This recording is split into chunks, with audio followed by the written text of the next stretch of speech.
Hello, kain. Kain tayo. Ayan, nagpunta ako sa isang mall dahil nagutom ako. Wala pa akong kain yan. So, nagpunta ko sa isang mall. Tapos, nagpunta ko dun sa parang food hall nila, food court. May mga nagtinda doon na pagkain. May mga bata, isda, mga gulay, ganun yung binta doon. May inumin, drinks, may crab din. Masarap yung binta nila. Tapos yung in-order ko dyan is, na siya, isang kanin. Ang daming kanin. Tapos dalawang ulam yun. Tapos ang in-order ko dyan na ulam is isda. Para siyang adobo style na pagkaluto. Tapos, fish with, yung fish with cream sweet corn. Basta yun. May sabaw-sabaw siya konti. Yan yung ulam ko. Isda yan lahat. Mahilig ako sa isda. Lalo na pag gusto kong kumain sa labas. Isda. Minsan, manok. Pero pag nagpunta talaga ako sa mall, like Yuho Mall, ayan, nag-order ako niyan. Isda talaga ulam. Minsan yung shrimp. Kaso hindi ko yung pinili. Kasi palagi ako nakakain ng lagi akong kumakain dito ng hipon sa bahay. Kaya in-order ko dyan yan, isda. Masarap kasi yan na isda. Masarap siya, adobo style. Masarap yung sauce niya. Tapos hindi ko nga yan naubos yung ulam ko tsaka kanin. So yan, kain tayo. Nagmamadali pa ako dyan. Nagmamadali. Kasi mag-shorts pa ako pagkatapos kong kumain. So ayan, kain-kain tayo.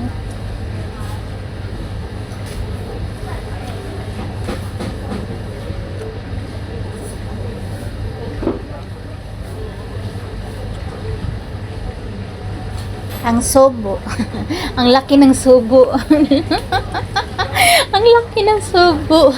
Hindi, nagmamadali kasi ako dyan. Nagmamadali ako kumain kasi hinahabol ko yung schedule ng pagsimba. May schedule kasi yung pagsisimba. Kaya nagmamadali ako dyan kumain. Subo lang. Tapos din. Yung misa dyan punuan kasi lunch time. Punuan yung lamisa. So ayun, nagmamadali ako. Ako yung tipong taong kapag kumakain sa labas, hindi ako yung dandahan na kumain. Gusto ko yung rush ba? Rush. Nagmamadali ako dyan kasi sa sinabi ko na magsimba pa ako. Tapos panay subo. Tapos yung isda nila is ang daming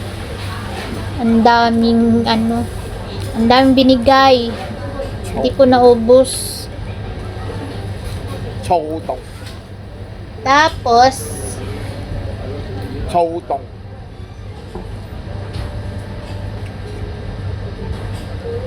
sayang, panoorin nyo na lang ako kumakain. Kasi naubusan na ako kung ano yung sasabihin ko. Basta kain lang ako ng kain. Kain tayo pala, kain ulit, kain.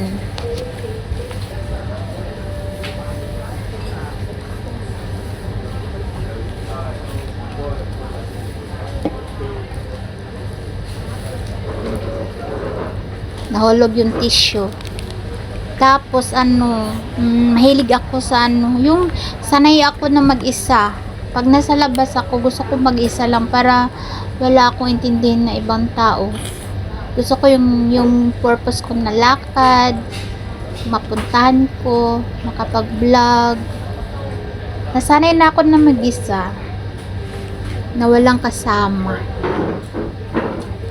So ayun lang. Ang laki ng subo. Nagmamadali.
Tay.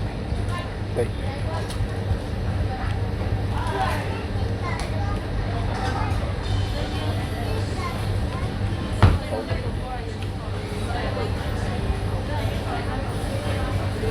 Oh, tay. Tay.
So, ayan, ang daming tinik ng isda.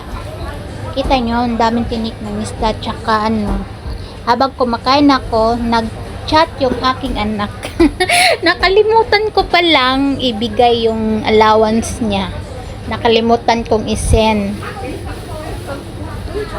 Kita nyo dyan, bigla akong ma-shock yung biglang matanong ako sa sarili ko na ay hindi ko pa pala naibigay yung allowance niya, kasi ano yon yung allowance ng anak ko, every weekend ako nagbibigay, or pag wala na siyang allowance, kasi ano yung pagkain niya umaga, lunch, dinner, tapos bayaran pa sa school, tapos yung bayaran sa dorm. Pero yung bayaran sa dorm niya is ano, every 14 yun, second week, every ano yun. Dati first week ng buwan talaga bayaran ng dorm niya. Tapos ngayon, para hindi ako malilito, sabi ko sa kanya na sabihin na every 14 na lang para sa sahod ba, para hindi ako malito, para isabay ko na lang din sa food allowance niya, yung bayaran sa school.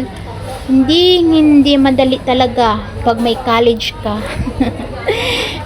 Pero at least third year college na siya, third year na, next year is fourth year na siya. So, yun, naisip ko na lang, ay, makapagtapos lang to. Medyo ano naman, makapagpahinga tayo konti kung, alam mo na, ang hirap kasi pag may college talaga, kasi iniisip mo yung, ano, pag sahuran mo, iniisip mo yung bayaran ng dorm. Kasi nag-dorm siya, nag-boarding house. Tapos, 2,000 plus yun, bayaran every month talaga.